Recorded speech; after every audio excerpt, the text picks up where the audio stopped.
바른사회가 주최하는 행사이기 때문에 제가 또 사회를 맡게 됐습니다.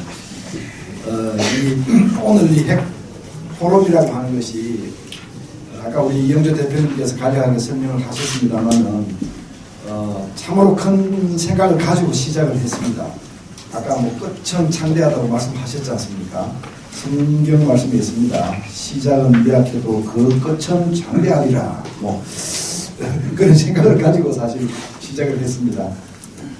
출발을 하게 될 때 우리나라 상황이 말이죠. 지금도 마찬가지입니다만 아무것도 할 수가 없어요. 북한이 우리말을 듣는 것도 아니고요. 북한을 압박해 줄 수 있는 힘을 가진 중국이 우리말 듣는 것도 아니고요. 미국도 지금 불확실한 대목이 많고요. 그렇다고 일본하고 동맹국 사이도 아니고요. 사실 대한민국이 굉장히 어려운 처지에 있고, 저는 이걸 뭐 한국이 주변부적인 변수, 주변부화, 주변 변수로 전락하고 있는 중이다. 저는 그렇게 사실 보고 있습니다. 그러니까 앞으로 우리 힘으로 핵 문제를 해결할 수 있는 전망이 지금 보이지 않는 이런 상황입니다. 그래서 우리 바른사회 공동대표님들하고 관계자들이 앉아서 고민을 하시다가 결국은 중국한테 큰 메시지를 줄 수밖에 없다. 일단 지금으로서는 그렇게 해야 한다. 근데 중국이 뭐 아시다시피 덩치는 크고 힘은 큰 나라가 되었지만 주변국들에게 하는 행태는 저희가 보기에는 굉장히 조그만한 나라 행태에 지나지 않아요. 어제 뭐 우리 한국의 롯데 그룹에 대해서 사드 부지 제공했다는 이유로 또 뭐 탄압을 하고 뭐 이런 것들을 보고 정말 중국이 대국의 행보를 하고 있는 것인가 그렇게 생각하면서 핵과 관련해서는 가장 강력한 메시지를 주기 위해서 우리가 어떤 세미나를 할 것이냐 이 고민을 해서 오늘 이 세미나가 나왔습니다. 제가 우리가 쓴 용어가 핵공모, 중국 핵공모 이 용어는 뭐 제가 만들어서 썼습니다만은 클루전 아닙니까? 클루전 공조가 아닙니다. 클루전 공모. 겉으로는 북한 핵 문제에 대해서 제재를 한다고 하면서도 뒤로는 사실상 북한 체제의 생존을 도와주는 이런 중국의 이중적 플레이는 결국은 공모다. 저는 이렇게 보고 있고요. 이 공모가 마지막에 어떤 결과를 가져올 수 있다는 메시지를 중국한테 줄 필요가 있겠다. 제가 오늘 이 논문 발표회를 이렇게 듣고서 그 중국과의 관계에 대해서는 이렇게 인식을 많이 하고 쓰지는 않았습니다. 그걸 모르고 있었는데 지금 마침 우리 그 김태우 박사님이 말씀하시는 걸 보고 제가 아주 그 부분이 무지하게 중요하다고 생각을 했기 때문에 제가 그 썼던 논문이 아니라 중국하고 북한하고 핵 이것이 어떤 식으로 연결되어 있냐를 그 데이터 위주로 몇 가지 말씀을 드리도록 하겠습니다. 지금 중국하고 북한이 공모했다라고 그러는데 공모 넘버 1 지금 북한이 우리가 사드를 갖다 놓겠다고 그랬더니 사드 가지고 막을 수 없는 미사일 가지고 있다라고 폼을 잡았습니다. 사드는 이렇게 각도가 고정되어 있기 때문에 그 각도 바깥에서 미사일이 날라오면 막을 수가 없습니다. 그 각도 바깥에서 쏘는 건 당연히 잠수함이죠. 북한이 잠수함 발사 미사일을 쐈는데 북한 그 미사일에는 북극성이라고 써 있습니다. 북극성. 그러니까 북극성호를 쏜 것이죠. 그 북극성호는 미국의 그 해병대 대령 출신 정치학 박사가 있습니다. 그 박사가 북한의 북극성은 중국의 우리 한문에서 거랑입니다. 큰 파도, 쥐랑이라고 읽는 모양인데 그거랑 쌍둥이다. 왜 아니겠습니까? 그 잠수함 발사 미사일 SLBM이 무지하게 어려운 건데 북한이 자기 기술로 그거를 얼마나 빨리 발전할지 모르겠습니다만 그 쥐랑이라는 중국 기술이 북한 북극성호에 들어간 것은 불보듯 뻔한 것이고 그리고 그 뉴클리어 익스프레스라는 그 핵 확산에 관한 나온 지 얼마 안 되는 그 미국 학자의 책을 보면은 북한의 핵은 사실상 중국이 도와줘서 된 것이다라는 얘기를 거기서 숨김없이 하고 있습니다. 그 쥐랑이 북극성하고 같은 거에 대해서 의심하는 사람은 그럼 또 다른 근거를 한번 보면 되겠습니다. 지금 북한이 무슨 큰 행사가 있을 때마다 끌고 나오는 그 미사일이 있습니다. 그 길게 이렇게 옆으로 바퀴가 그냥 큰 바퀴가 한 10몇 개 달리는 큰 그 무슨 차라고 그러는지 모르겠어요.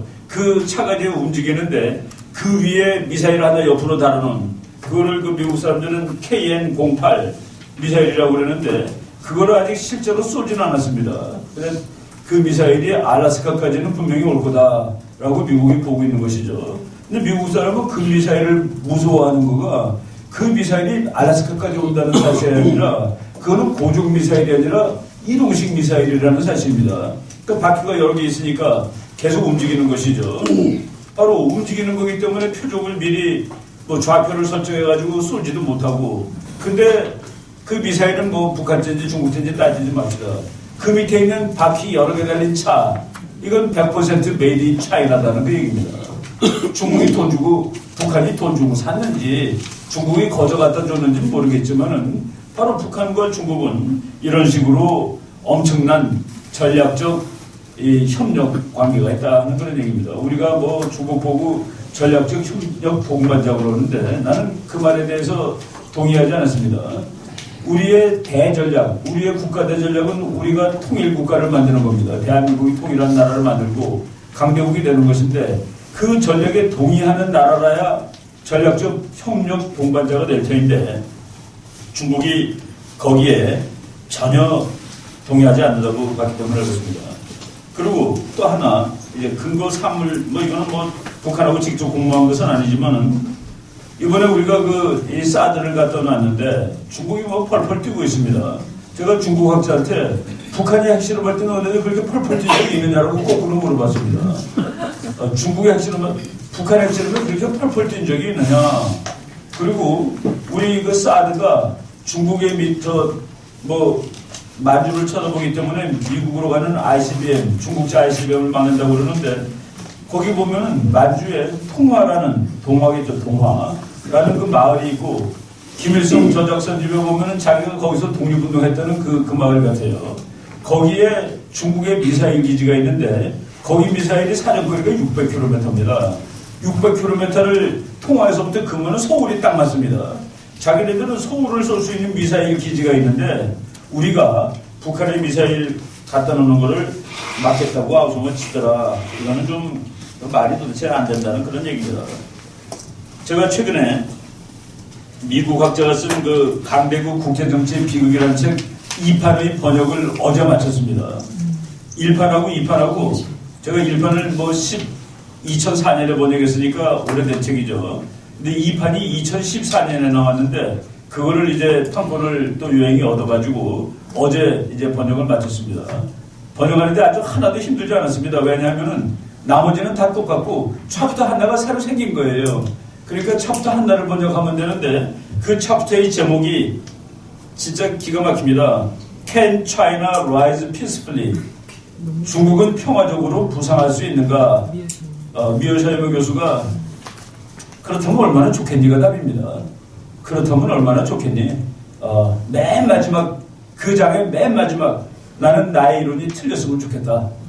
나의 이론이 틀리고 중국이 평화적으로 부상할 수 있는 나라였으면 좋겠다가 그 장의 마지막 그 책의 마지막 글인데 제가 이 책을 이제 번역을 뭐 하는 거랑 관계없이 그 미국 학자들 한 2, 3년 전의 얘기입니다. 자기는 중국이 이해가 안 된대요. 미국 교수가 그러더라고요. 그래서 왜 이해가 안 되냐 그랬더니 아니 왜 자기 옆에 있는 나라들한테 윽박질러가지고 옆에 있는 나라들이 전부 다 미국 편이 되게 만드냐. 자기는 도무지 중국을 이해할 수 없다. 그래서 너는 중국을 이해할 수 없겠지. 중국은 너희와 다른 국제 질서를 가지고 있으니까 너희는 조그만 나라나 큰 나라나 평등할 때 세계에 평화가 온다고 믿고 있지. 그 그리스 철학이 그렇습니다. 약한 자나 큰 자나 어른이나 아이나 아버지나 뭐 아들이나 엄마나 뭐 다 같아야지 서양식의 평화가 되는 것이죠. 그 모든 사람이 동등하게 대접될 때 근데 동양에서는 중국에는 모든 사람이 동등하게 대접되는 것은 이건 금수의 나라에서나 가능한 겁니다. 어떻게 아버지하고 아들이 같고 형하고 아들이 같냐 형하고 동생이 같냐 어떻게 와이프하고 남편이 같고 이게 말이 안 되는 것이죠. 그 유교 사상이 국제정치에도 들어간 게 한나라 때부터라고 저는 보고 있습니다.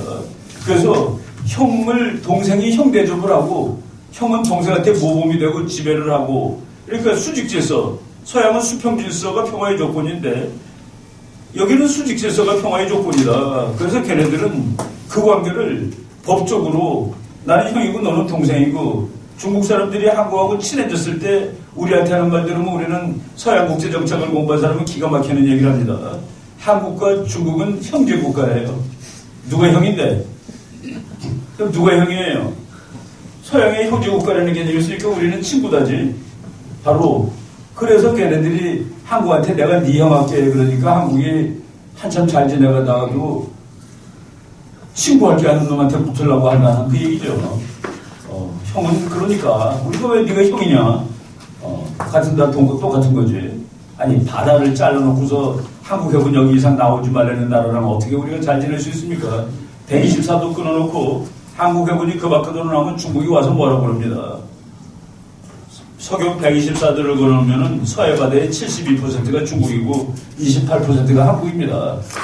바다에 국경이 어디 있습니까? 바다는 다 공해고 인간 모두가 쓰는 글로벌 코먼인데 그래서 다른 나라가 우리나라 22km밖에 나와서 돌아다녀도 우리가 뭐라고 못 그러는 겁니다. 공해니까. 그런데 124도 아마 나중에 집에 가서 한번 보세요. 124도 그러면 서해바다 요만큼만 한국 봅니다. 바로 이런 행동을 중국이 하고 있다는 그런 얘기죠. 저는 뭐 우리 김태우 박사님하고 100% 동의하는데 한 가지가 그동안 달랐습니다. 나는 핵을 만들자고 주장하는 편이고 우리 김태우 박사는 그건 절대로 안 된다. 물론 절대로 안 된다가 아니라 그거 지금 얘기할 필요는 없다. 옵션으로 가지고 있어야지. 고기 하나가 달랐습니다. 99.9%가 같고 0.01%가 달랐는데 저는 그 다른 0.01%가 저는 중국 때문이라고 마음속으로 생각하고 있었습니다. 이거 뭐 시간 제가 줄이고 그러기 위해서 뭐 북한 얘기는 여기 써 있는 거 보시면 되는데 북한이 핵전략은 너무나도 전략이론에 딱 맞는 짓만 골라하고 있더라는 그 얘기입니다. 저는 이제 북한 핵전략을 키신저 박사의 핵전략하고 모겐수 교수의 핵전략이 짬뽕된 아주 끝내주는 핵전략이라고 보는데 키신저가 뭐라고 얘기를 했냐면은 어느 나라가 핵무장을 할 경우 그 나라는 이웃 모든 나라들하고 무언에 말은 하지 않았지만은 불가침 조약을 맺는 효과를 낼 수가 있다. 핵무장하면은 우리는 나는 약소국학자니까 키신저 말에다가 조금 애드하겠습니다. 어느 약한 나라가 과거해놓고 핵무장을 할 경우 그 나라는 주변에 있는 강한 나라들과 무언에 불가침 조약을 맺는 효과를 낼 수 있다. 저는 키신저 박사 이론을 고치면 그렇게 고치고 싶습니다. 어느 약한 나라가 지금 북한이 핵무장을 하게 되면 북한이 남한 가지고 장난할 때 미국이 개입하기가 되게 나빠진다는 그것 때문에 미국까지 LA까지 가는 핵폭탄을 북한이 만들어 놓으면은 그리고 북한이 남한한테 대해서 분탕질을 하게 되면은 미국이 남한을 어떻게 세게 도와주겠습니까? LA가 지금 아슬아슬한데 바로 키신저 이론을 북한이 그대로 쓰는 거죠. 또 하나 한스모 교수 여기 우리 국제정책 공부한 사람은 그 성경책이 한스모 교수의 책인데 한스모 교수 책에 보면 그 말이 나옵니다. 두 나라가 다투고 있다. 그런데 어느 한 나라가 핵무장을 갖췄다. 그때 핵무장하지 않은 나라는 옵션이 두 개밖에 남지 않는다. 1. 미리 항복하는 거. 죽으니까. 2. 일본처럼 대단다 죽는 거.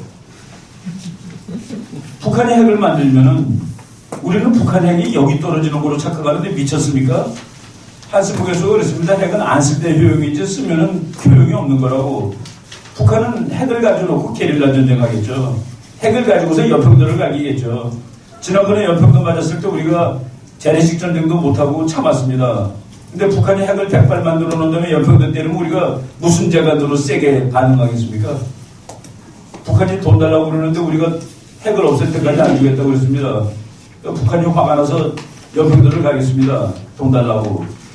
어떡할 거예요? 세게 북한은 혼내줄 겁니까? 바로 북한은 이론대로 하는 겁니다. 나는 그 이론을 이제 북한 핵 문제가 해결될 거냐? 해결 안 되죠.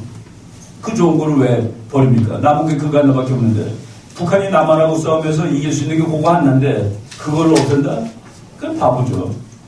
그거 하나밖에 지금 이길 그거 없는데 당연히 안 쓰고 그걸 가지고는 통째로 게임에 다 졌지만 그것 때문에 게임의 결과를 바꿀 수가 있는데, 그래서 북한은 핵 문제 해결 안 됩니다. 내가 그 어떤 정말 그 훌륭한 외교관께서 벌써 한 20년 됐습니다. 제가 그 세종연구소 그 신참연구원일 때 와서 세미나를 하시는데 난 그 말이 지금도 두고두고 기억이 됩니다. 북한 핵 문제는 언제 해결되느냐? 미국이 해결됐다고 말하는 날 해결되거든. 미국이 해결됐다고 말하는 날 해결된다.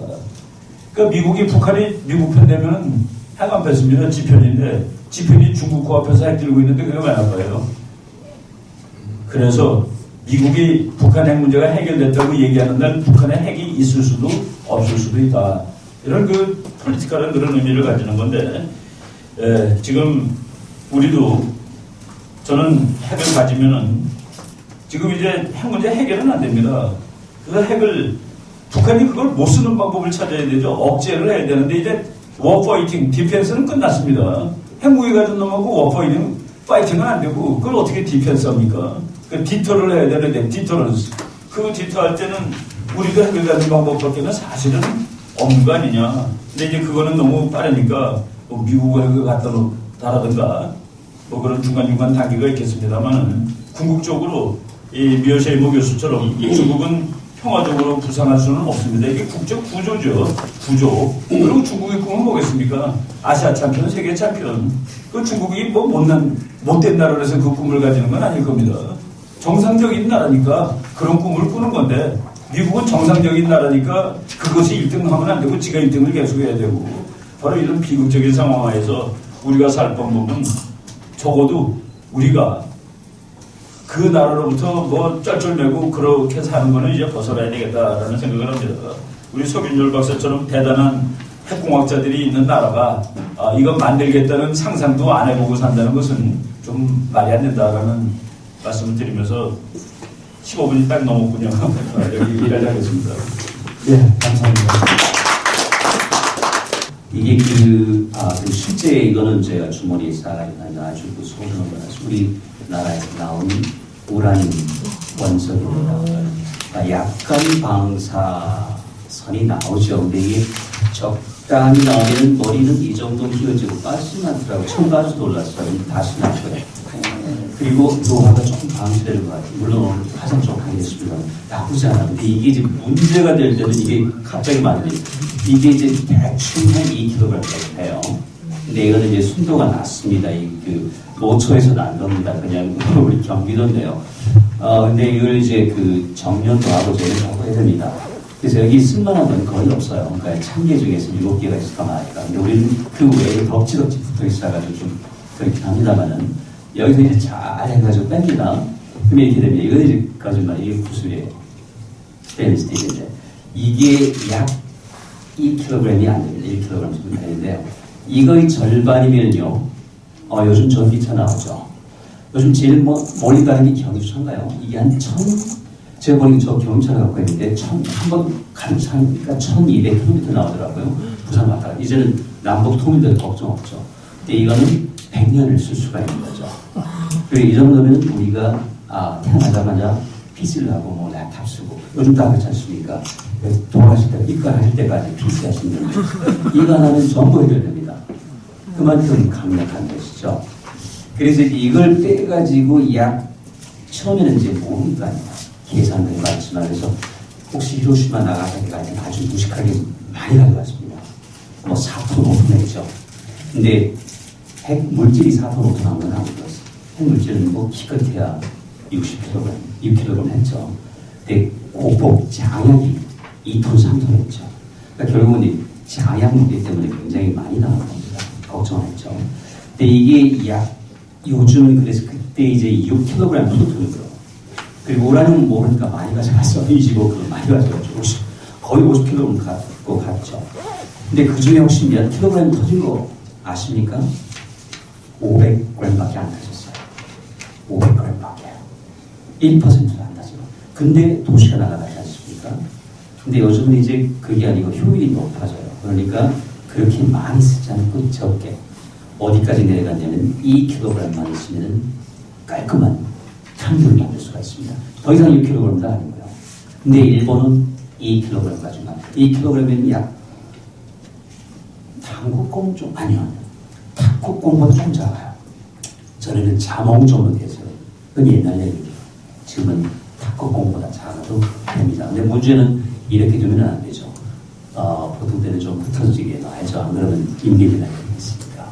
그래서 우리나라도 이거 못 만들까요? 저기 대학원생들이 설계를 하고 있고 저도 설계 도면이 있다고 했다가 우리 학교에서 굉장히 혼났습니다. 그 말을 하면 되느냐. 우리 학교 저기 미국하고 협력을 해야 되는데 미국이 큰 몇 개 나오거든요. 제가 그 다음에 굉장히 입이 녹음되는 이 부분 좀 뺐으면 좋겠습니다만은 어쨌든 할 수 있다는 것이죠. 그렇죠? 그리고 도면도 있고 삼성 도면도 있고 그걸 믿지 않아요.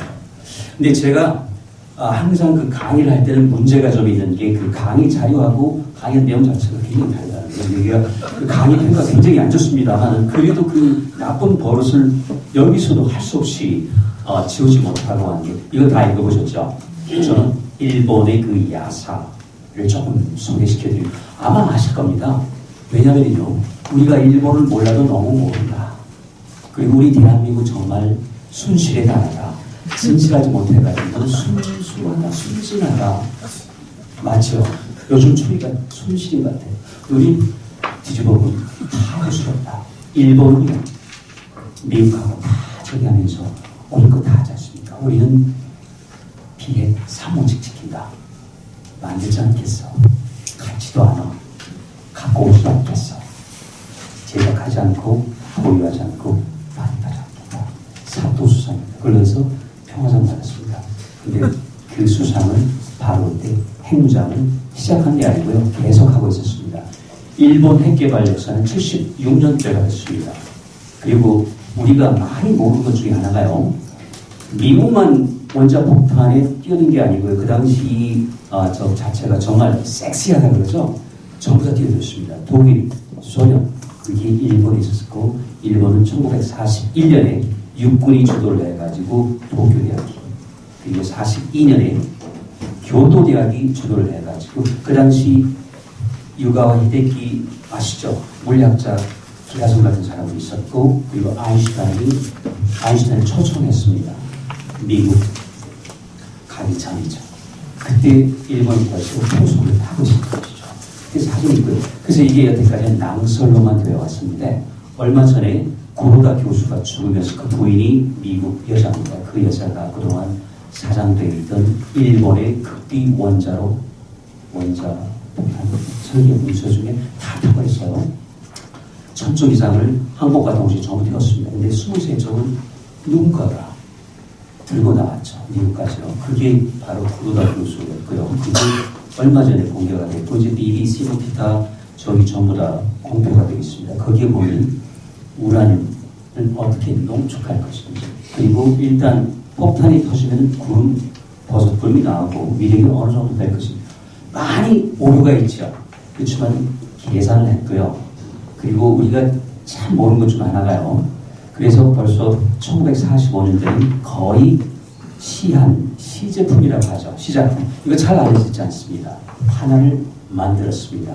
그거를 며칠 터뜨렸냐면 혹시 아시죠? 트리니티라고 하는 3위일체. 그게 메인 전 7월 16일인데 시차가 있어가지고 현재는 7월 15일이었습니다. 어쨌든 간에 이게 알라모 골드 사망에서 터뜨렸을 때요.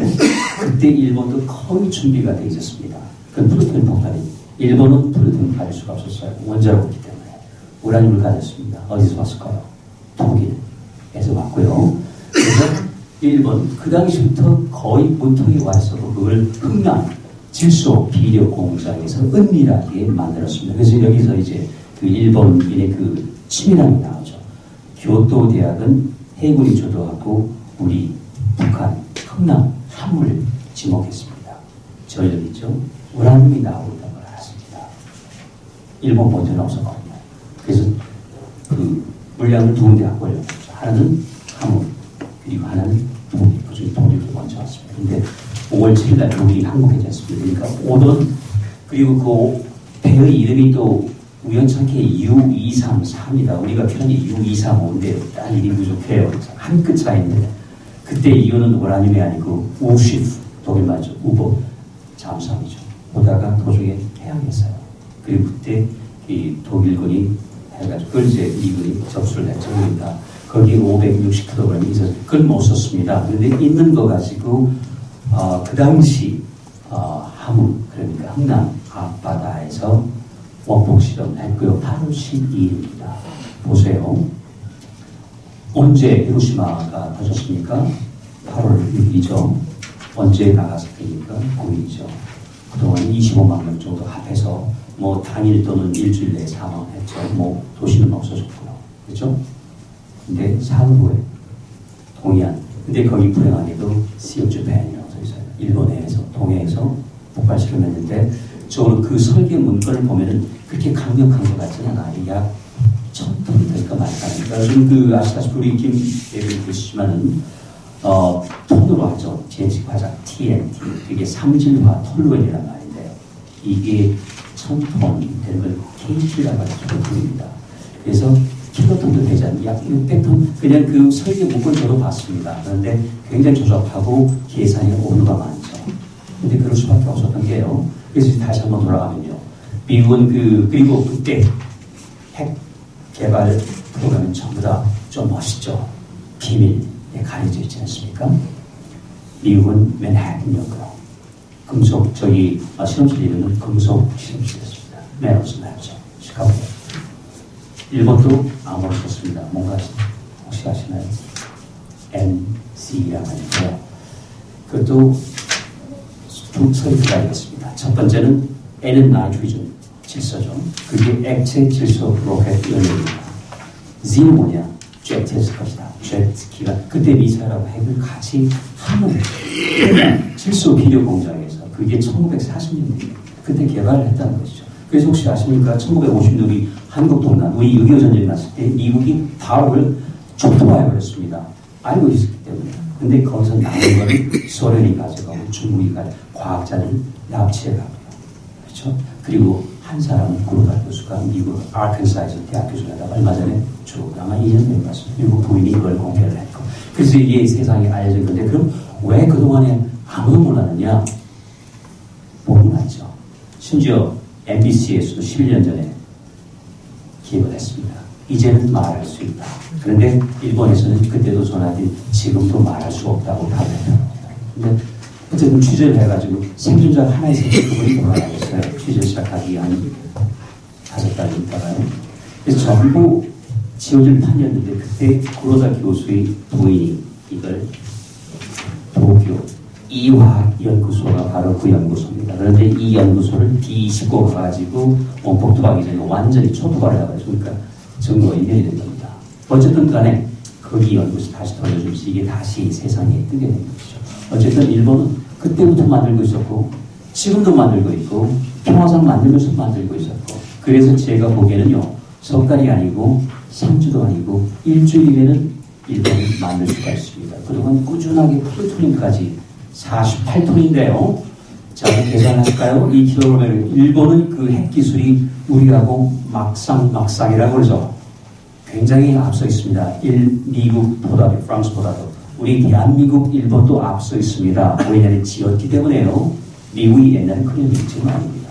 그러니까 2kg을 가지고 만든다면 단순 계산으로 25,000발을 만들 수가 있어요. 물론 한 방울도 흘리지 않는다. 그렇지만 우리 남자들도 흘리지 않습니다. 그런데 흘리더라도 10,000발을 만들 수 있습니다. 우리 대한민국은 똑같습니다. 우리 대한민국도 50톤을 끄집어낼 수 있는 차이가 있습니다. 일본은 끄집어내놨고요. 일본 영국, 프랑스 맡겨가지고 또 먼주, 기타, 로카슈몬 우리는 끄집어내죠. 그래서 우리는 순실하다는 거죠. 순진하고 진실하다. 순실이 언제까지 통하지는 않는 것 같아요. 그 차이가 딱 하나 있습니다만은 물량은 똑같다. 우리도 50톤, 그쪽은 40톤. 우리가 좀 더 많은 이유는 월성에 박정희 대통령이 중소를 갖다 놨습니다. 그 계산하면 우리가 일본을 능가합니다. 단지 빼내야 돼요. 그렇지만은 2kg 정도는요. 3개월이면 빼내야 돼요. 그래서 혹시 그 6개월이면 만들 수 있다고 우리 그때 얘기했지만 그냥 뻥이 아니고요.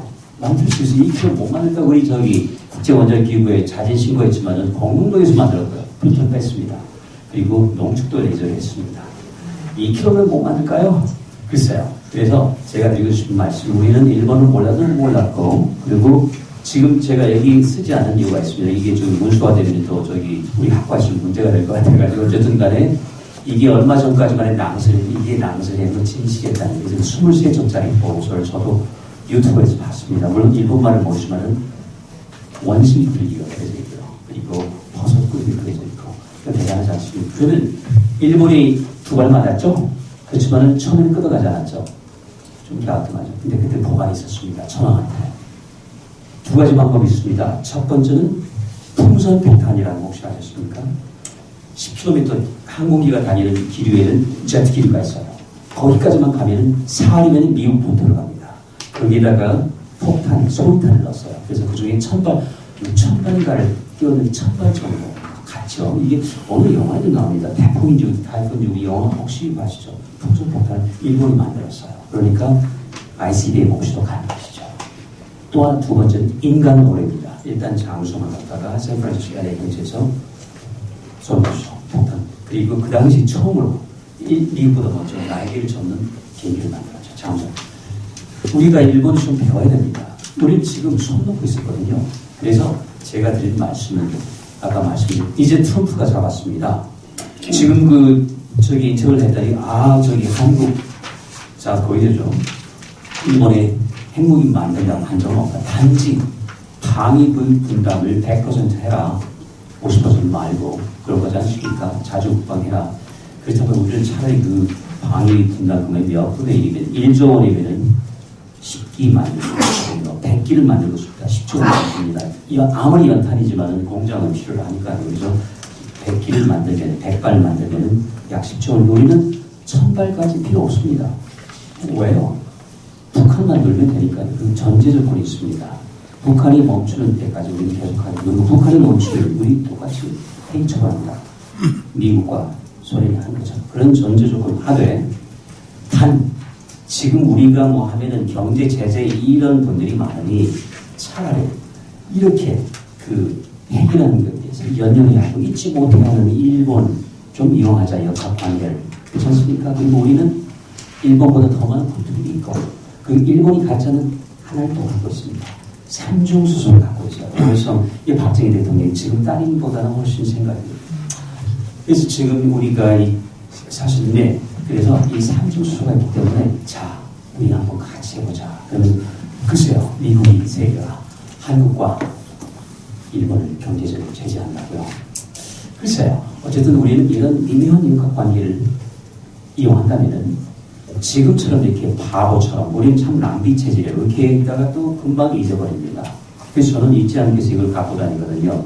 그래서 낭비에서 나와가지고 정말 큰 속단지에 들어가서 우리 큰 세상을 만들 때 일본을 우리 동맹으로 그리고 우리 그 어리진 한일 관계를 이번 기회에 아마 볼 수 있지 않을까. 물론 어렵습니다. 그렇지만 한 가지 방법은 충분히 가능성이 있다고 말씀드립니다.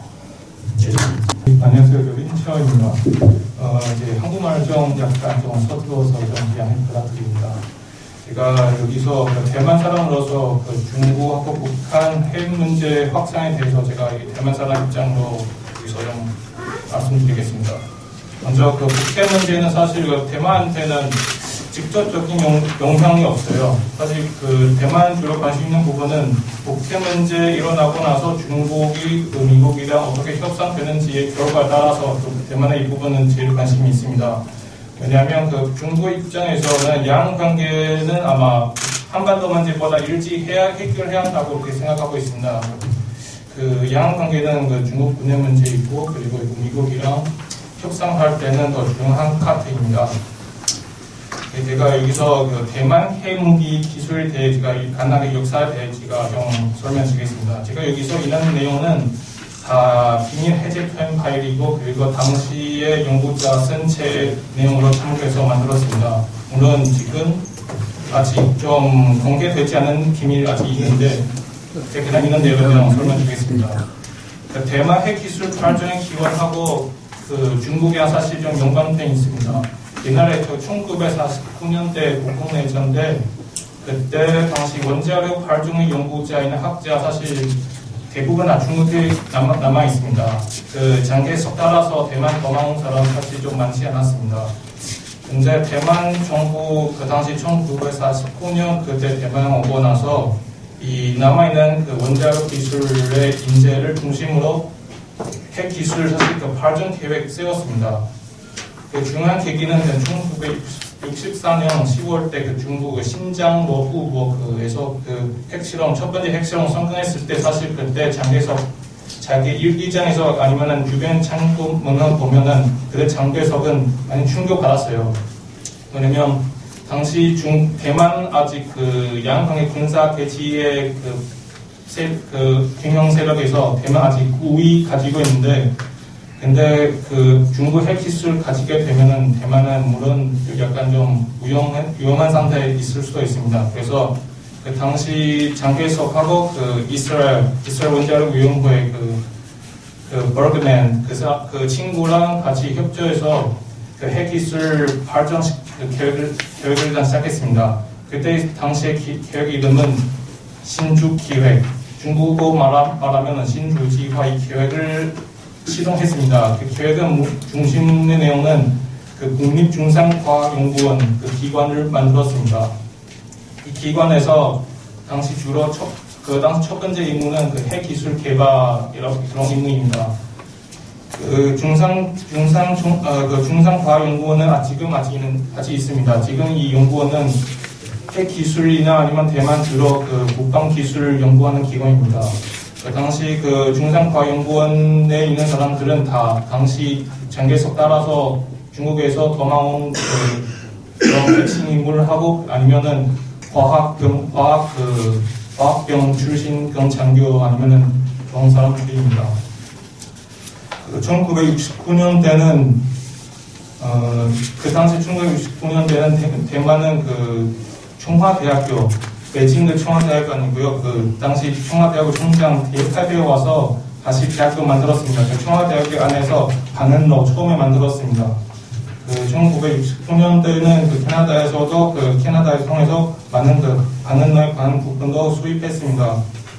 저는 그 당시 그 장개석의 모적은 빠른 짧은 시간 이내 핵무기나 핵기술 발전하자 그렇게 목표로 만들었어요. 그래서 1972년대는 그 두 번째 핵무기 프로젝트 그 더운 기획 그 기획 내용 내에서 그 당시 원자력 기술뿐만 아니라 그 핵 발전소 보안 부분이나 그 인재 육성 계획도 포함되어 있습니다. 그 70년대는 대만 당시 그 핵 기술 발전하기 위해 미국한테 많이 인재 많이 파견했어요. 그래서 그 당시 지금은 대만 원자력 기술 그 사람들은 과학자들 대부분 다 70년대 때 그 유학 갔어요. 근데 여기서 좀 약간 좀 정말 좀 그래 장개석 그 모적은 빠른 시간 이내에 그 중국 돌아가고 다시 목재동을 다 그 배배하고 다시 국민당 정권 난진에서 회복하려고 그런 목적이에요. 그래서 그 당시 대만에 있는 그 핵무기나 뭐 군수무기 다 공격적인 목적으로 만들었어요. 이 추세는 1950년까지 대만 사실 그 대중국 정책 다 군사무기 공격적인 그런 목적으로 만들었어요. 그리고 여기 1975년 때는 장개석 그 죽고 나서 그 이스라엘 사람도 그 다음날로 죽었어요. 여기서 그 중국 그 장개석 죽고 나서 그 사실 1단계 그 핵무기 계획 좀 1단락 그렇게 끝났어요. 그 장병국은 그 나중에는 부자세습처럼 그렇게 총통되었는데 그러고 나서 장병국 임기 안에서 대만에서 사실 그 핵실험이나 좀 원자력 폭탄 그런 기술 거의 가까운 수준으로 발전했어요. 그 문제는 그 1988년 그때 장생이 그 원자력 발전소 부원장 그 원장은 그 사람 그 당시에 대만 육군 대령이었는데 그 사람은 그 대만 기밀 자료를 가지고 미국 가서 공개했어요. 지금 이 사람에 대한 인터뷰 좀 그런 자료 있어요. 그 사람 당시에 CIA 그 지원을 받아가지고 그 미국에 가서 그 미국한테 대만 그 비밀 가정했던 그런 비밀 자료냐 아니면은 그 원자력 폭탄 실험 그 자료를 많이 제공했어요.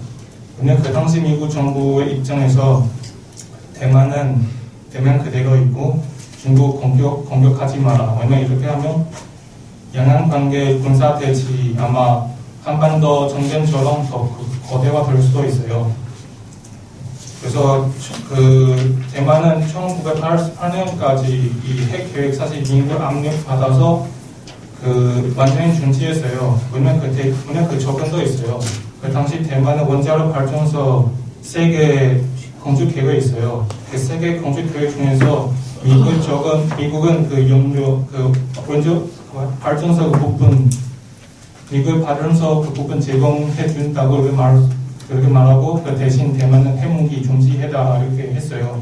그래서 이 조건 교환 이런 상황에서 대만은 완전히 그 중지했어요. 근데 남아있는 그 미사일 핵 단도 가져갈 수 있는 그 핵 미사일 아직 남아 있어요. 여기서 그 충북 미사일 있어요. 그 충북 미사일을 지금 제조 몇 개 제조했는데 지금 대만 매체 신문에 따르면 아직 남부 기지에서 남아 있습니다. 네, 여러분은 그 제 시간표 정리했어요.